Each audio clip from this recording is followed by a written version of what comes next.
الحمد لله الحمد لله الحنان المنان الذي خلق الإنسان وعلمه البيان، والصلاة والسلام على رسوله سيد الإنس والجان وعلى آله وأصحابه ذوي الخير والإحسان، أما بعد، فأعوذ بالله من الشيطان الرجيم. بسم الله الرحمن الرحيم. يا أيها الذين آمنوا كتب عليكم الصيام كما كتب على الذين من قبلكم لعلكم تتقون. صدق اللہ مولانا العظیم. بارگاہ رسالت معاب صلی اللہ علیہ وسلم میں درود پاک کا ہدیہ پیش کریں. اللہم صلی علی سیدنا و مولانا محمد معدن الجود والکرم وآلہ واصحابہ الکرام ابنہ الکریم وبارک وسلم صلاة دائمة سرمدا ابدا. اللہ تبارک و تعالی اس ماہ سیام کو، رمضان المبارکہ کو، ہم سب کے لیے خیر و برکت اور سعادتوں والا مہینہ بنائے. اس کے استقبال کے لیے ہم اس کے آنے سے 2 ماہ بیشتر ہی دعا کیا کرتے رہتے ہیں کہ اللہ رجب و شعبان میں ہمیں برکت عطا فرما اور رمضان تک ہماری زندگی عطا فرما.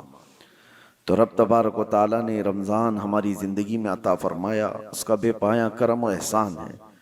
رمضان کو ایسے گزارو کہ تمہیں یہ احساس رہے کہ شاید میری زندگی کا یہ آخری رمضان ہے. پتہ نہیں کہ اس رمضان کے گزر جانے کے بعد اگلا سال جو رمضان آنے والا ہے وہ میری زندگی میں آئے گا بھی یا اس سے قبل میں دنیا سے چلا جاؤں گا. ہم میں سے کوئی نہیں جانتا، لیکن جو رمضان مل چکا ہے اس رمضان المبارکہ کا احترام اس اعتبار سے آپ کرو. اللہ تبارک و تعالیٰ نے قرآن میں فرمایا کہ تم پر روزے فرض کیے گئے ہیں جیسے پہلوں پر کیے تھے، تاکہ تم پرہیزگار بن جاؤ، تاکہ تمہارے اندر تقوی آ جائے. رمضان میں سب سے زیادہ جس چیز کا سامنا آپ کو کرنا ہے وہ کون سی چیز ہے؟ بھوک کا سامنا کرنا ہے. تقریباً 12 سے 14 گھنٹے کا روزہ ہوتا ہے، جس میں آپ سحری سے لے کر افطار تک پانی کا ایک قطرہ بھی اپنے حلق کے اندر نہیں ڈالتے. دنیا میں اور بھی کچھ مذاہب ہیں جن کے ہاں روزے کا تصور پایا جاتا ہے، فاسٹنگ، اپواس، لیکن اس کی شکل الگ الگ ہے. کسی کے یہاں ہے فروٹ کی اجازت ہے، پکی ہوئی چیزیں نہیں کھا سکتے. کسی کے یہاں ہے کہ پانی پی سکتے ہیں، باقی کچھ نہیں. تو روزے کی شکل جو ہے انہوں نے اپنی الگ الگ بنائی ہے. کچھ لوگوں کا ایسا ہے کہ زمین سے نکلی ہوئی چیز نہیں کھائیں گے، یا پھر اس کو ہانڈی پر پکایا گیا ہو تو وہ نہیں کھائیں گے. باقی کچھ اور چیزیں درخت سے ملی ہوئی یہ سب کھا کر کے رہ سکتے ہیں. میرے عزیزو، اس طرح کا اگر روزہ رکھنا ہے تو سال بھر بھی ہم رکھ لیں گے انشاءاللہ العزیز.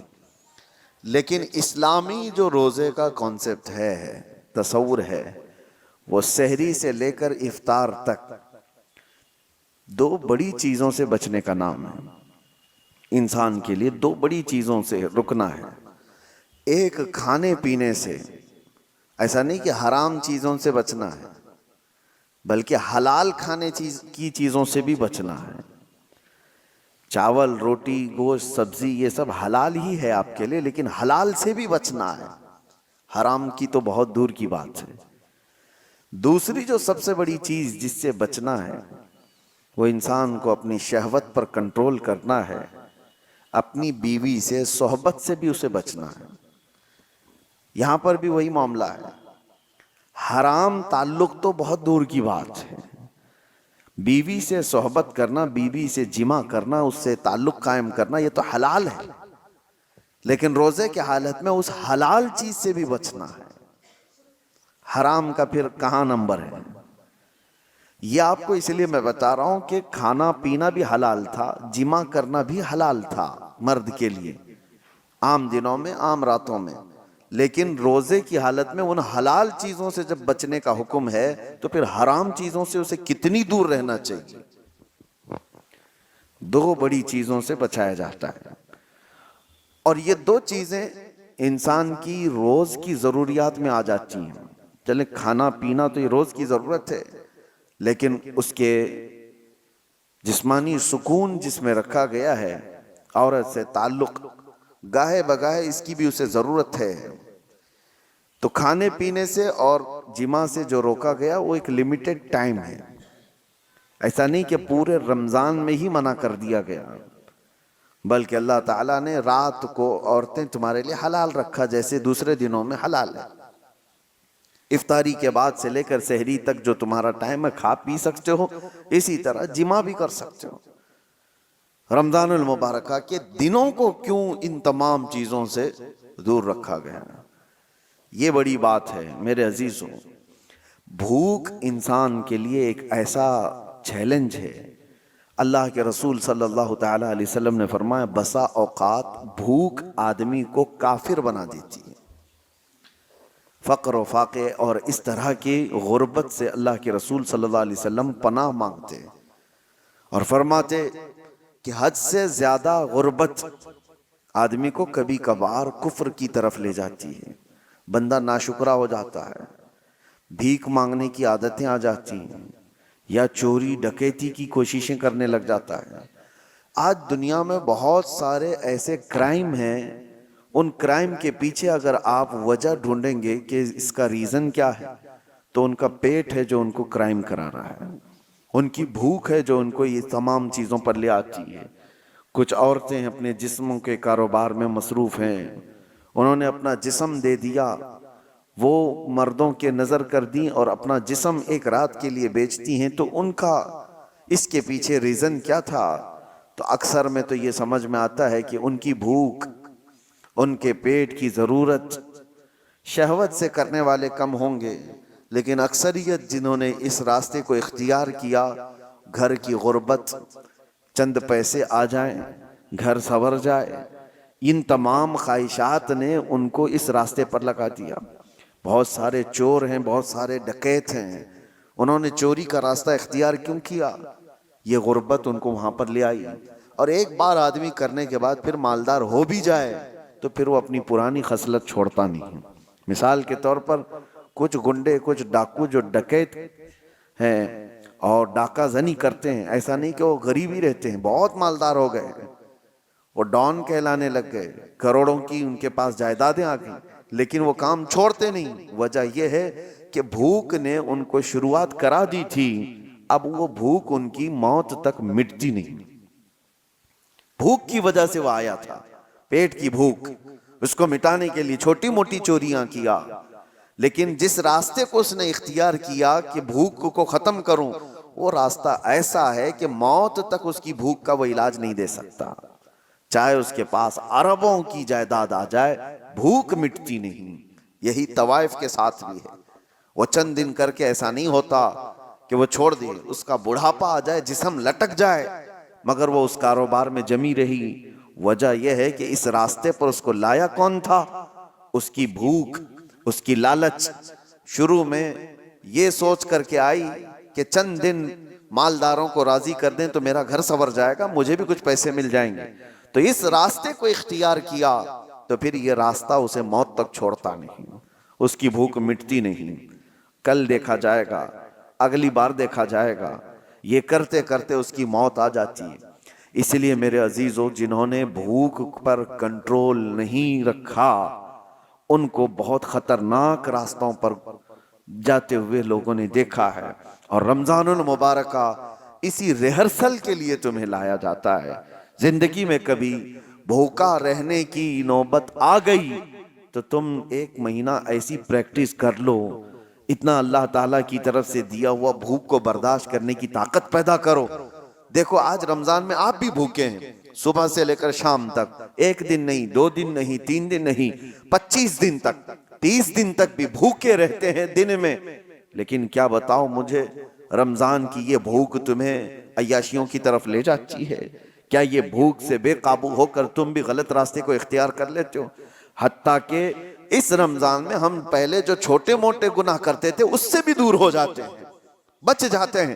وجہ یہ ہے کہ یہ بھوک اللہ کی طرف سے دی گئی ہے، اور تمہیں صحیح کرنے کے لیے یہی قرآن کی آیت کہتی ہے لعلکم تتقون، اس لیے تم کو روزہ رکھوایا جا رہا ہے تاکہ تم پرہیزگار بن جاؤ، تاکہ تم متقی بن جاؤ۔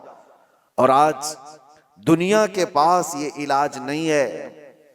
اور ایک بات میں آپ کو بتا دوں، ایک بہت بڑی بات تاریخ کی ہے، بڑے دانشوروں نے کہا کسی بھی انسان کو بھوکا دیکھ کر ہمیں احساس کیا ہوتا ہے؟ اس کی بھوک کو مٹا دیا جائے، اس کی بھوک کو ختم کیا جائے، ثواب بھی ہے۔ اب مثال کے طور پر کسی کے کھانا پینا ہی نہیں ہے، آپ کے اندر احساس جاگتا ہے اس کی مدد کرنی چاہیے، ٹھیک ہے آپ نے مدد کیا، کچھ مالداروں نے مدد کیا، لیکن یہ بھوکوں کو کھلا کر کے کب تک آپ اس کا علاج کریں گے؟ ان کی بھوک ختم کب ہوگی؟ دنیا سے بھوک اور بھیک دونوں بند ہی نہیں ہوتی۔ ہم ان کے علاج کے لیے پیسہ بھی دے رہے ہیں، ان کی مدد بھی کر رہے ہیں، ان کو سٹیبل کرنے کی کوشش کر رہے ہیں، لیکن وہ بھوک ختم کیوں نہیں ہوتی؟ اور کب تک ہم یہ کرتے جائیں گے؟ بھوکوں کو کھلانا بہت بڑا ثواب ہے، لیکن یہ بھوک کا علاج ممکن کب ہوگا؟ میرے عزیزو، آپ دیتے رہیں گے اس کو دوبارہ بھوک لگتی رہے گی۔ دوپہر کا کھانا آپ نے کھلا دیا، انسان کی طبیعت ایسی ہے کہ دوپہر میں آپ اس کو مچھلی، گوشت، ہر چیز بنی ہوئی سب کچھ دے دیں، پیٹ جائے، یہ زیادہ دیر تک نہیں، رات کو واپس اسے بھوک لگے گی، اس کی باڈی پھر طلب کرتی ہے۔ چلو آج دن بھر کا آپ نے کھلا دیا، کل کا کیا ہوگا؟ کل پھر اسے بھوک لگے گی۔ تو انسان کو روز بھوک لگتی ہے، ہر وقت پہ بھوک لگ رہی ہے، تو اس بھوک کو ہر وقت پہ آپ مکمل کرتے جاؤ کب تک کرو گے؟ یہی رمضان کا فلسفہ میں آپ کو بتانا چاہتا ہوں۔ صرف بھوکوں کو کھلا کر کے ان کے پیٹ کا علاج کر دینا، چلیں یہ ہم کو حکم دیا گیا، ہم کر رہے ہیں، لیکن اللہ نے قرآن جو اتارا ہے وہ صرف مسلمانوں کے لیے نہیں، پوری کائنات کے لیے، سارے انسان اگر اس آیت پر عمل کریں، اللہ نے فرمایا ہم نے تم پر رمضان کے روزے فرض کیے اس لیے کہ تم پرہیزگار بن جاؤ۔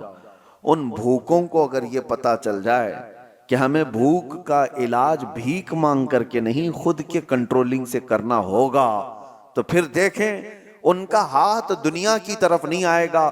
بھوک برداشت کرنے کی طاقت آ گئی تو ہم نے تاریخ میں دیکھا ہے 60 سال 70 سال تک ہمارے ایسے بزرگوں کو جنہوں نے ستو کے ذریعے سے، ستو گیہوں کا ایک آٹا اور اس کو پانی میں بھگو کر تھوڑا گڑ ڈال کر اس پر گزارا کرتے ہوئے 70 سال گزار دیے، کبھی کوئی غذا نہیں کھائی۔ کیوں؟ بھوک پر کنٹرول تھا، بھیک مانگ کر کے نہیں۔ یہ اسلامی علاج تھا۔ سارے انسان بھوکوں کو نہیں کھلا سکتے تو کیا کریں؟ ابھی مثال کے طور پر میں آپ کو ابھارتا جاؤں کہ غریبوں کا خیال کرو، مسکینوں کا خیال کرو، کرنا بھی چاہیے، بھوکوں کا خیال کرو، آپ کو دوسروں کی بھوک کا احساس ہو، آپ اٹھیں گے، لیکن کیا دنیا میں موجود سارے بھوکوں کا علاج آپ کر لیں گے؟ اور کب تک کریں گے؟ نہیں کر پائیں گے۔ اس وجہ سے حکم یہ ہے ان بھوکوں کے لیے بھی کہ تم بھوک کی وجہ سے غلط راستہ اختیار نہ کر لو، بھیک مانگنے نہ لگ جاؤ، تم بھوک کو کنٹرول کرنے کی عادت اس روزے کے ذریعے سے شروع کرو۔ روزہ تمہیں سکھا دے گا۔ حضرت سیدنا یحییٰ رحمت اللہ تعالی ایک بڑے بزرگ ہیں، وہ فرماتے ہیں نفس کو جتنی بھی دنیا کی چیزیں دی جائیں یہ قابو میں نہیں آ سکتا، قابو میں نہیں آ سکتا۔ بڑی سی بڑی چیزیں دے کر کے اس کو شانت کرنے کی کوشش کرو، نہیں آئے گا قابو میں۔ کہا کیسے آئے گا؟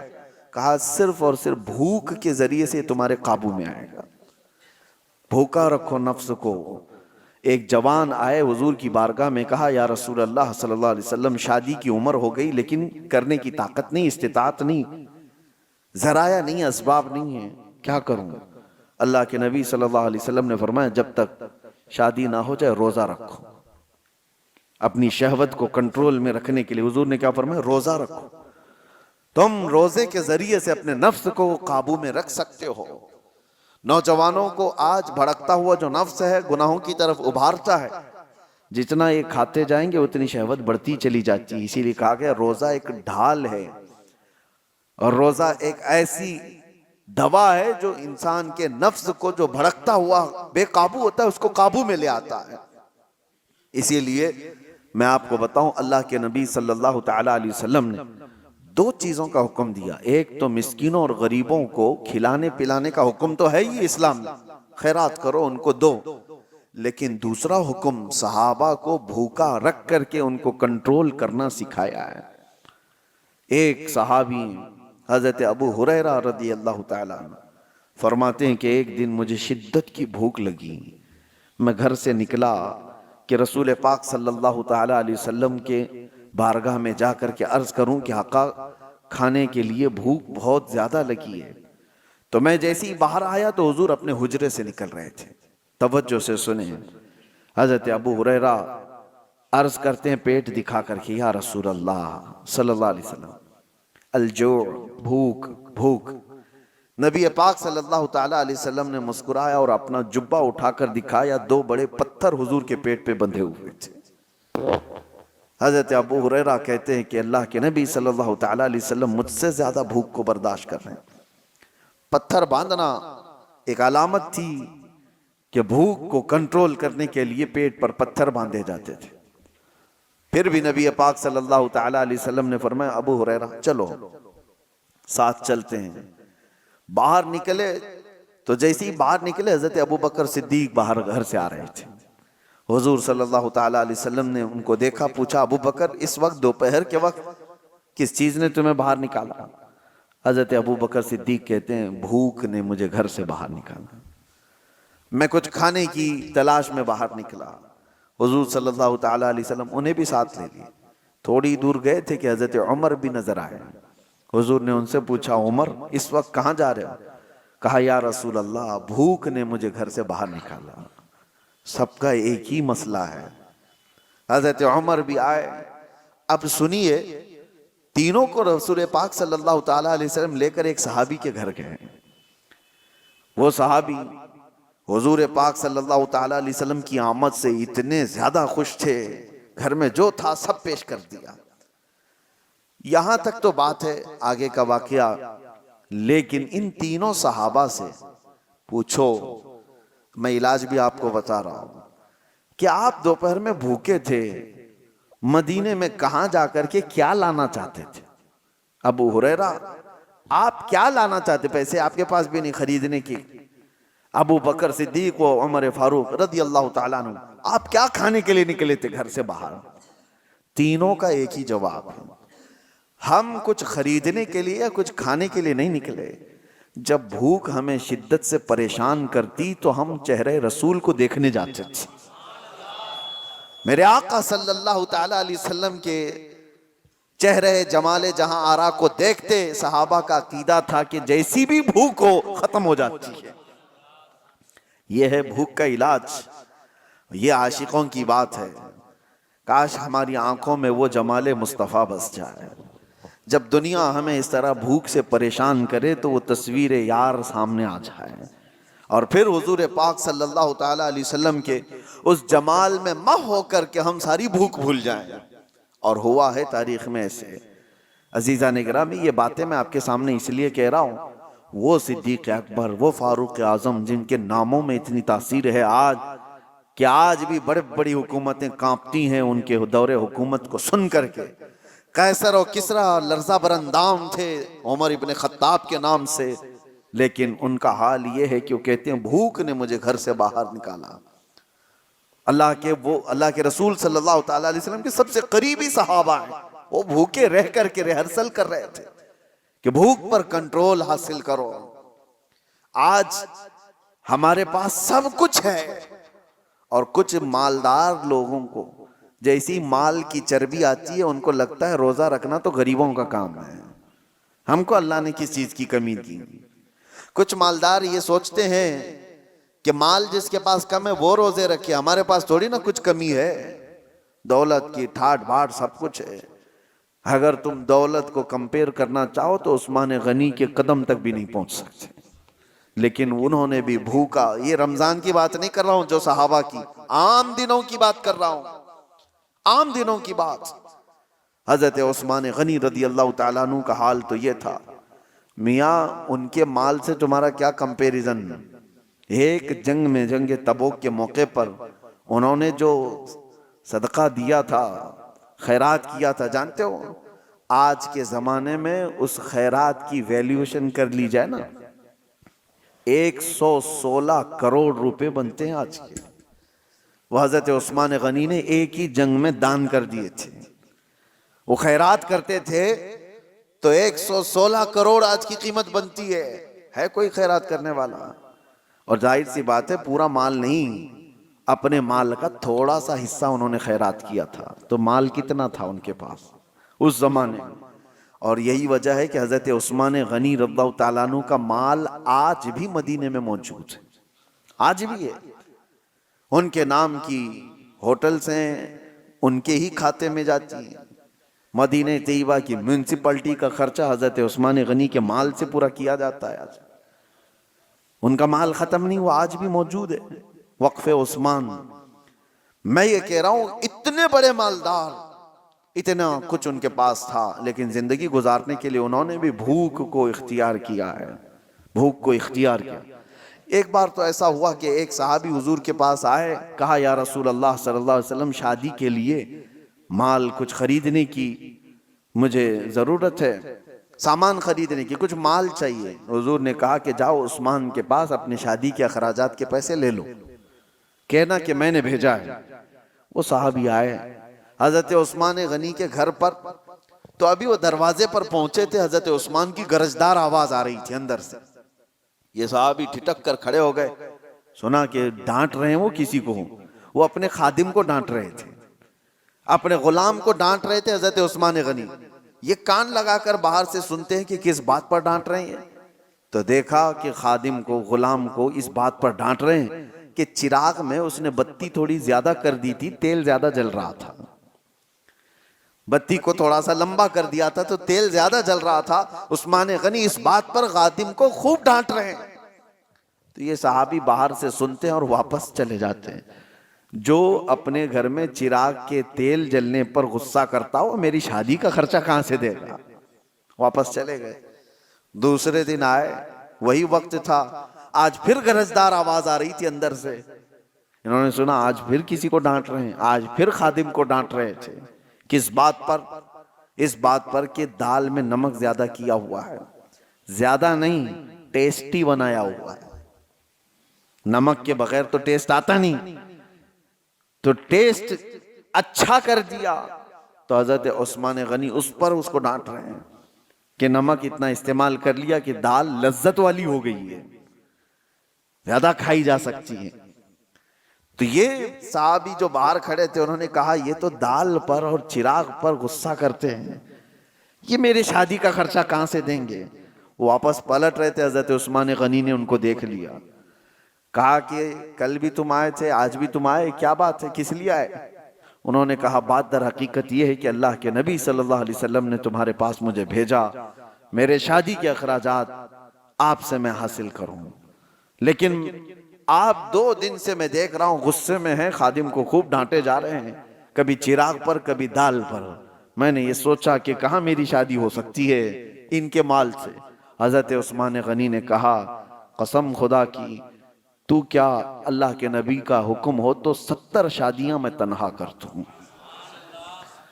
لوگوں کے مدد کے لیے میرا مال کھلا ہوا ہے، لیکن جو تم نے دیکھا میرے گھر میں وہ میرے اپنے ضرورت کے لیے چیزیں تھی.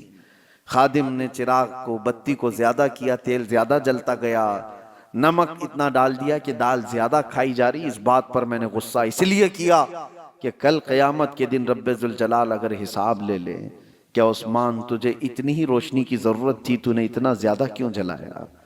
اگر رب تبارک و تعالی حساب لے لے کہ تو نے دال جتنے پر تیرا گزر ہو سکتا تھا اس سے زیادہ کھایا کیوں، اس لذت بڑھ گئی تیری، تو میں کیا جواب دوں گا؟ اس لیے تربیت کے لیے میں اپنے خادم کو ڈانٹ رہا تھا، یہ نہیں کہ دوسرے کو دینے کے لیے کبھی ڈانٹا ہے. یہ حضرت عثمان غنی تھے جنہوں نے مالداری کے اوج پر پہنچ کر کے بھی کنٹرولنگ دکھایا دنیا کو۔ آج لوگ یہ سمجھتے ہیں بہت مال آ جائے تو ہمارا نہیں ہے کام روزہ رکھنا، تراویح پڑھنا، یہ غریبوں کا کام ہے۔ اور اگر تمہارے دماغ میں ایسا ہے تو ٹھیک ہی ہے کہ اللہ غریبوں کو پسند بھی فرماتا ہے۔ اللہ تعالیٰ غریبوں کے گھر رمضان بھیجا ہے، وہ روزہ بھی رکھتے ہیں اور تراویح بھی پڑھتے ہیں، اور اسلام غریبوں سے شروع ہوا ہے اور غریبوں میں ختم بھی ہو جائے گا۔ میرے عزیزو، بھوک کے متعلق ایک بات اور عرض کر دوں، کہاں صحابہ اکرام نے اپنے گھروں میں کس طرح کیا۔ حضور صلی اللہ تعالیٰ علیہ وسلم ایک دن گھر سے نکلے، اس وقت بھی ایک صحابی حضور کے ساتھ ہے، کہتے ہیں کہ رسول پاک صلی اللہ تعالیٰ علیہ وسلم حضرت فاطمہ کے گھر گئے۔ حضرت فاطمہ اس وقت گھر میں اکیلی بچوں کے ساتھ، دیکھا کہ آواز نہیں نکل رہی ہے بچوں کی۔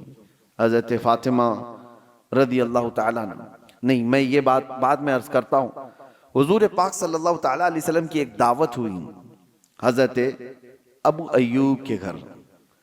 حضور پاک صلی اللہ تعالیٰ علیہ وسلم جیسی پہنچے، انہوں نے ایک بکری کا بچہ ذبح کیا اور آپ کی دعوت دی۔ صحابہ جو ساتھ میں تھے، 2 صحابہ، حضور صلی اللہ تعالیٰ علیہ وسلم کھانے کے لیے بیٹھے تو حضرت ابو ہریرہ کہتے ہیں کھانے کی خوشبو اتنی تھی کہ جلدی سے جلدی لپکنے کا دل کر رہا تھا، ہاتھ لگا دوں۔ ظاہر سی بات ہے جو بندہ 3 دن سے بھوکا ہے وہ کھانے کے دسترخوان پر ہاتھ رکھنا ہی چاہ رہے تھے۔ رسول پاک صلی اللہ تعالیٰ علیہ وسلم نے کہا گھر والوں سے کہ ایک کٹوری اور ہو تو دے دو۔ سالن دسترخوان پر رکھا ہے، ایک خالی کٹوری منگوائی اور اس میں سالن آدھا کیا، اور اس کے بعد جو بات کہتے ہیں میرے آقا، اللہ اکبر۔ ایک صحابی حضرت ابو ہریرہ وہ کہتے ہیں کہ حضور نے یہ دیا اور کہا جاؤ فاطمہ کے گھر دے کر کے آؤ، پچھلے 8 دن سے ان کے ہاں فاقہ چل رہا ہے۔ 8 دن ہو گئے ہیں ان کے ہاں فاقہ چل رہا ہے، ان کے بچے اور ان کا۔ یہ کس گھرانے کی بات کر رہا ہوں؟ کیا وہ گھرانہ محتاج تھا؟ وہ گھرانہ کوئی محتاج گھرانہ ہے؟ پوری دنیا جن کے نام کا صدقہ کھا رہی ہے آج، اور اگر وہ چاہ لیں اللہ کی بارگاہ میں خواہش بھی کریں روزانہ جنت سے جبرائیل ان کے لیے کھانا لے آئیں، لیکن وہ گھرانہ ایسا تھا، بھوک پر کنٹرول کرنا سکھایا گیا، بھوک پر کنٹرول کرنا سکھایا گیا۔ یہی تو بات ہے کہ حسنین کریمین کی شجاعت کو پوری دنیا مانتی ہے کہ امام حسین کو کربلا میں 3 دن بھوکا اور پیاسا رکھ کر جھکانے کی کوشش کی گئی تھی۔ ان کے بچوں کو، ان کے خاندان کو پانی بند کیا گیا، کھانا بند کیا گیا۔ کیا جھکا امام حسین کا سر؟ پوری دنیا نے دیکھا۔ یزید کے سامنے جھکنا تو دور کی بات ہے، ہاتھ بھی آگے بڑھانے کو تیار نہیں ہوئے۔ وجہ کیا تھی؟ تم آج بھوک سے حسین کو آزما رہے ہو، ان کی ماں تو بچپن میں بھوک کی تربیت دے چکی تھی، بچپن میں ان کو بھوک کی تربیت دی گئی ہے، بھوکا رہنے کی عادت دی گئی ہے۔ ارے روزے ان کے گھر کے ہیں، یہاں پر فاقہ ان کے گھر کا ہے۔ یہی تو بات ہے کہ آج اپنے بچوں کو اگر آپ بھوک کو برداشت کرنے کی تربیت دے دو، انشاءاللہ میرا یہ کہنا ہے کہ کبھی تمہارا بچہ حرام روزی کی طرف نہیں جائے گا، وہ کبھی ایسا نہیں ہوگا کہ اپنے لذتوں کے لیے کچھ بھی کھا لے گا۔ ہمارے گھر میں روز کھانا بنتا ہے، ٹھیک ہے، کبھی کبھار نہ بناؤ۔ میں خود میرے والد گرامی کو دیکھتا، کسی دن پورا کا پورا آف، کچھ بھی نہیں، وہ مرمرے ہوتے تھے۔ ہماری ماں سے کہا جاتا بچوں کو آج یہی کھلاؤ۔ ہر دن لذت والی چیزیں کھانے کی جو بچوں کو عادت ہو جاتی ہے، ماں آج بریانی، ماں رات کو سالن، ماں آج یہ چاہیے، ماں وہ چاہیے۔ بچوں کی خواہشات پر تو ہم اتاولے رہتے ہیں، بیٹا کیا چاہیے ابھی؟ اور اب تو زمانہ پیزے برگر کا آ گیا، ادھر خواہش کیا کہ ادھر گھر میں آ گئی چیزیں۔ تو بچوں کو اس قدر ہم لذتوں کے ساتھ حاوی کر چکے ہیں ان کے کھانوں کی خواہشات کو کہ وہ اب بچ نہیں پاتے۔ اور ایک دن اگر ان کو ہلکی غذائیں کہو کہ کبھی دال چاول کھا لو، کتنے گھروں سے ہمیں یہ بات آتی ہے، ان کی مائیں یا ان کے گھر والے کہتے ہیں گھر میں کسی دن سبزی پکائی جائے تو یہ بچے گھر سے ہی بھاگ جاتے ہیں، کہتے ہیں آج کھانا نہیں ہے۔ کیا بنا ہے گھر میں؟ کچھ کھانا تھوڑی ہے، باہر جائیں گے چائنیز کھانا ہے۔ کوئی دن ایسا آتا ہے کہ روز لذت والی چیزیں کھا رہے ہیں، آج دال چکھ لیں گے۔ کوئی دن ایسا آتا ہے کہ آج اپنے نفس کو مارنے کے لیے کریلا چکھ لیں گے، جو خواہش ہوتی ہی نہیں جس کی کھانے کی چکھ لیں گے۔ میرے عزیزو، یہ بھوک کو اگر تم نے کنٹرول نہیں کیا تو یہ ایسا گھوڑا ہے جو کہیں رکتا نہیں، نفسانی خواہشات، اس کو لگام دینا پڑتا ہے۔ حضرت سیدنا عیسیٰ علیہ السلام نماز میں کھڑے تھے، کمزوری تھی، تو کہتے ہیں کہ شیطان ان کے پاس آیا اور نفس کے راستے سے ان سے کہا آپ بڑے کمزور ہیں، تھوڑا کھا لیں گے تو عبادت میں کھڑے ہو جائیں گے۔ آپ نصیحت کر رہا ہے، عبادت آپ کی اچھی ہو جائے گی، آپ تھوڑا کھا لیں گے، کچھ کھانا پانی پیش کروں۔ سیدنا عیسیٰ علیہ السلام جلال میں اور کہا یقیناً بھوک تو لگی ہے، پیاس تو لگی ہے، لیکن تجھ جیسا شیطان اور یہ کہے کہ کھا لیں عبادت میں طاقت آ جائے گی، یہ سمجھ سے باہر ہے، سمجھ سے باہر ہے۔ حضرت عیسیٰ علیہ السلام نے اسی وقت کہا میں مر جاؤں گا لیکن تیری پیشکش کو قبول نہیں کروں گا، تیری طرف سے جو بھوک مٹانے کی بات کی جا رہی ہے۔ اور اسی وقت عیسیٰ علیہ السلام نے یہ فرمایا کہ مجھے پتا ہے کہ شیطان اگر سب سے زیادہ بلکتا ہے، تڑپتا ہے تو انسان کی بھوک سے، کہ یہ بھوکا رہے گا تو میرا وار اس پر نہیں ہو پائے گا۔ شیطان کو اس بات کا ہمیشہ ڈر ہے کہ جو بندہ بھوکا اور پیاسا رہ جائے اور اس کو برداشت ہو جائے تو شیطان کہتا ہے کہ اس پر تو میرا وار ہو نہیں پائے گا، مشکل ہو جائے گا، اس کو کھلاؤ، اس کو پلاؤ۔ روزہ چھوڑنے کی جتنے لوگوں کے دلوں کے اندر یہ خواہشات آتی ہیں، وہ نفس ان کا روزے سے دور کرتا ہے۔ وہ شیطان کا جاسوس کہا گیا ہے نفس کو، جو چھوڑ کر کے گیا ہے۔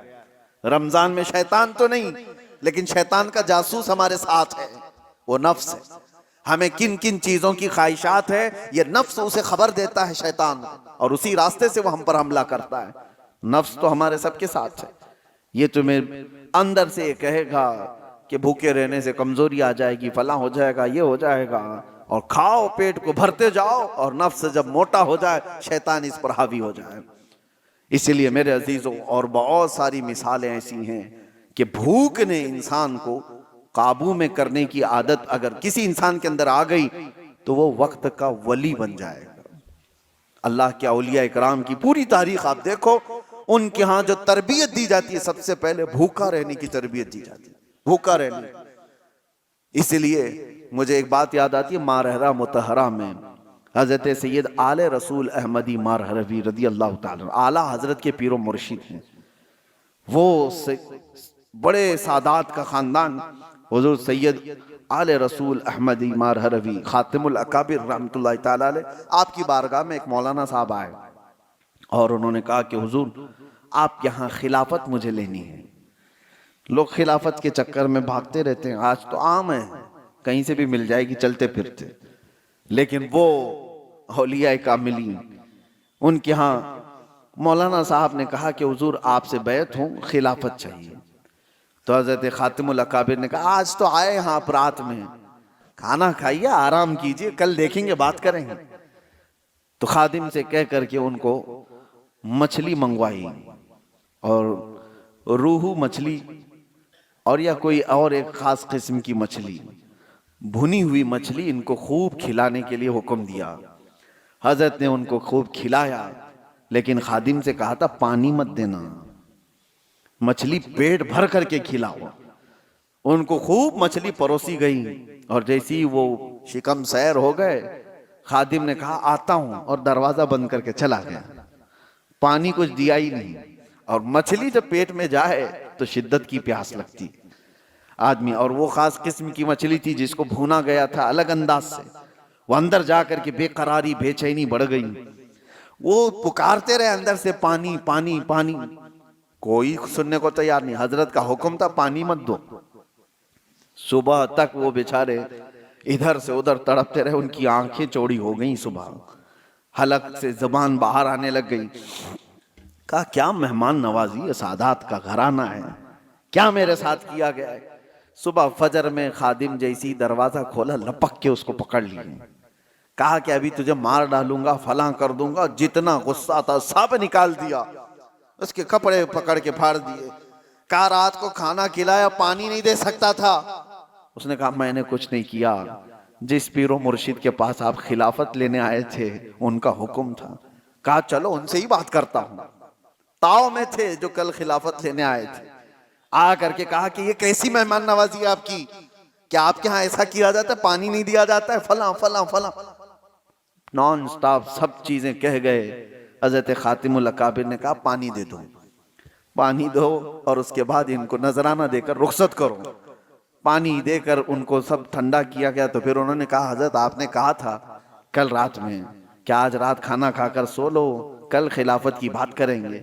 آپ نے کہا جو اپنی پیاس برداشت نہیں کر سکتا وہ اپنی خلافت کے بوجھ کو کہاں اٹھا سکتا ہے؟ ایک رات کی پیاس نہیں برداشت کر سکتا، وہ اتنی بڑی ذمہ داری کو کہاں اٹھا سکتا ہے؟ جاؤ، ابھی تمہاری تربیت کی ضرورت ہے۔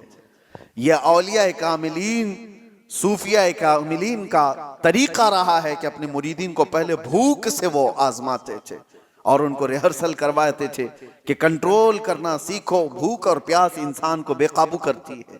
یہی تو بات ہے، آج بھی آپ اس کا جلوہ دیکھ سکتے ہیں جو میں نے بتایا مولانا صاحب کا جلال، جو اپنے اس گھرانے پر بھی جلال کر گئے جس پر خلافت کی توقع لے کر آئے تھے، اس کا اس کی ایک جھلک آپ اپنے ہاں بھی دیکھ سکتے ہیں۔ شام کا وقت دیکھو، عصر کے بعد سب کا چہرہ اور کس انداز سے ان کا پارا گرم رہتا ہے۔ افطاری سے پہلے کسی مسلمان کو ٹچ بھی کر دے کوئی، جنگ ہو جاتی ہے۔ باہر سڑکوں پر تو اکثر یہ دیکھا گیا ہے کہ یہ بیچارہ سامان خریدنے جا رہا ہے، بائک بھگا رہا ہے، اس کو نہ ادھر کی دکھ رہی نہ ادھر کی دکھ رہی، خود ہی جا کے کسی کو ٹھوکا اور پھر اس کے بعد لڑائی بھی خود ہی کر رہا ہے، سامنے والے کو خود ہی نیچے کر کے مارنے کی کوشش کر رہا ہے۔ وجہ یہ ہے کہ یہ وہی جلال ہے جو صبح سے شام تک بھوک اور پیاس برداشت نہیں ہو رہی ہے۔ یہ اللہ تعالیٰ کی عطا ہے جو تم محفوظ ہو۔ اگر اللہ تبارک و تعالیٰ کی رحمت نہ ہو تو ہم گھنٹوں بھی برداشت نہیں کر پائیں گے۔ یہ اللہ کی عطا ہے، اس کی رحمت ساتھ ہے۔ افطاری کے موقع پر آپ دیکھو دسترخوان پر کھانا آپ کو تھوڑا سا ہی ہے، لیکن دسترخوان پر اجتماعی طور پر اگر آپ بیٹھے رہو کبھی مسجد وغیرہ میں، ارے کیلے کا ایک ٹکڑا بھی تمہارے سامنے والا بازو والا اٹھا لیا تو غصہ آ جاتا ہے۔ شربت کا گلاس آپ کے پاس رکھا تھا، کسی اور نے سامنے سے اٹھا لیا، ارے ملے گا بعد میں بھی، لیکن اس وقت برداشت نہیں ہوتا۔ ایک گلاس شربت کوئی لے لیا تو غصے میں اس کو دیکھنے لگ جاتے ہیں، بھائی اپنے سامنے کا دیکھ، میرا کیوں اٹھاتا ہے؟ تو یہ جو جلال ہے یہ وہی ہے جو صبح سے شام تک بھوکے رہے۔ اللہ اکبر، میرے آقا صلی اللہ تعالیٰ علیہ وسلم کے دربار میں بس یہ آخری بات، ایک بار افطار کا دسترخوان سجا ہوا ہے۔ حضور پاک صلی اللہ علیہ وسلم حضرت عائشہ سے کہتے ہیں، عائشہ حجرے میں تھی، دیکھو باہر کوئی مسافر تو باقی نہیں رہ گیا، ہمارے دسترخوان پر آ جائے۔ حضرت عائشہ کہتی ہے میں حجرے سے کھڑکی میں جھانک کر دیکھتی ہوں تو جنت البقیع قبرستان کے پاس ایک درخت تھا، وہاں کوئی اپنے گھوڑے کو باندھتا ہوا ایک آدمی نظر آیا۔ حضور سے وہ عرض کرتی ہیں کہ آقا ایک مسافر دکھتا ہے کہیں دور سے آیا ہوا۔ حضور نے اپنے صحابہ کو بھیجا، جاؤ جو آیا ہے اس کو لے آؤ دسترخوان پر۔ تو صحابی گئے اور ان سے پوچھتے ہیں کہاں سے آئے ہو؟ بڑا لمبا سفر طے کر کے کوئی آیا ہوا تھا، اور اس نے پوچھا کہاں کا ارادہ ہے؟ تو آنے والے مسافر نے کہا میں محمد صلی اللہ علیہ وسلم کو دیکھنے آیا ہوں۔ کہا چلو وہ تمہارے انتظار میں۔ اسے معلوم بھی نہیں تھا، دسترخوان پر سب بیٹھے، وہ دسترخوان پر آ کر بیٹھ گئے۔ ایک ہی دودھ کا پیالہ تھا اور 70 صحابہ بیٹھے ہوئے، ایک دودھ کا پیالہ۔ کبھی تعداد صحابہ کی جو اصحاب صفہ ہیں حضور کے ساتھ، نبی پاک صلی اللہ تعالیٰ علیہ وسلم دسترخوان پر بیٹھے، سب سے پہلے وہ نئے آئے ہوئے اجنبی مسافر کو حضور نے پیالہ پیش کیا، اس نے اٹھایا اور پورا ہی پی گیا۔ اب ظاہر سی بات ہے روزے کا وقت ہے، جلال کیسا ہونا چاہیے کہ ہماری لیے تھوڑی سی تو چیز چھوڑتا، کسی ایک کی بھی ماتھے پر کوئی شکن نہیں، بلکہ میرے آقا نے اس کو پورا شکم سیر ہو کر پیتے ہوئے دیکھا تو مسکرایا اور کہا اللہ تجھے سیراب کر دے۔ یہ نہیں کہ اب ہم کیا کریں گے، ایک کھجور لی، خود حضور پاک صلی اللہ تعالیٰ علیہ وسلم آدھا چبائے اور اس کے بعد صحابہ کو دیا، اسی پر افطار ہو گئی۔ کسی نے آنے والے مسافر سے نہیں کہا کہ سب کا تو کھا گیا۔ یہی تو بات ہے کہ آقا کے بارے میں کہا گیا ہے آتا ہے فقیروں پہ انہیں پیار کچھ ایسا، خود بھیک دیں اور خود کہیں منگتے کا بھلا ہو۔ وہ دربار رسالت میں یہ صبر سکھایا گیا تھا صحابہ کو کہ بھوک اور پیاس جتنی بھی ہو لیکن دوسرے کی اگر ضرورت ہے تو تمہاری ماتھے پہ شکن نہ ہے، پہلے اس کی ضرورت پوری ہو جائے۔ اللہ کریم اس رمضان المبارکہ کے روزوں سے ہمیں ہدایت کی توفیق عطا فرمائے۔ مولا کریم ہمارے نفس کو کنٹرول کی توفیق ہمیں عطا کرے، اور اللہ تعالیٰ اپنے وعدے کے مطابق ہمیں اس ماہ مبارکہ میں پرہیزگاری عطا فرمائے، تقوی عطا فرمائے، اور رسول کریم صلی اللہ تعالیٰ علیہ وسلم کی بارگاہ کا قرب ہمیں نصیب فرمائے۔ وآخر دعوانا ان الحمدللہ رب العالمین۔ السلام علیکم۔